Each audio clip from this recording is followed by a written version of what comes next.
মধুমাসের শেষে জমজমাট দেশের ফলের বাজার। দেশি ফলে ছেয়ে গেছে হাট বাজারগুলো।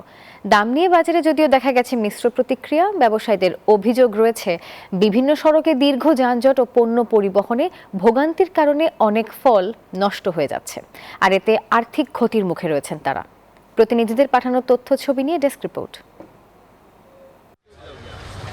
ফলের সুমধুর গন্ধে জ্যৈষ্ঠ মাস হয়ে উঠেছে মধুমাস।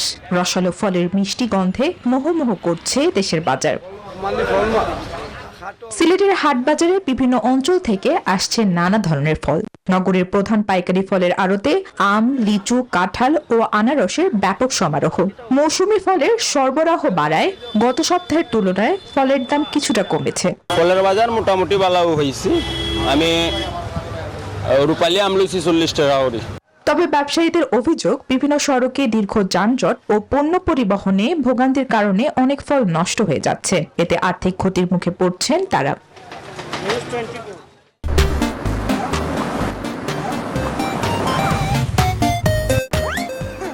এদিকে চট্টগ্রামের ফল মন্ডিতেও একই চিত্র।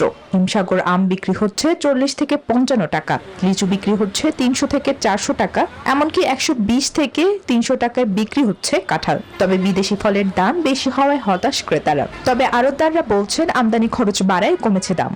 বিদেশি ফলের হয়তো একটু দাম বেশি আছে, কিন্তু আমাদের বাংলাদেশি নিজের দেশের ফলটাই খুব ভালো। আপেল বিক্রি হচ্ছে আপনার 350 টাকা করে, মালটা 400 টাকা ওইরকম, কিন্তু আমাদের দেশীয় আম তুলনামূলক অনেক কম। দেশীয় আমের চাহিদাও খুব বেশি।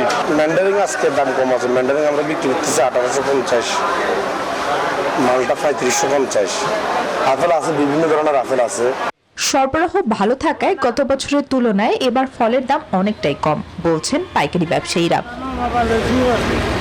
Desk report, news 24।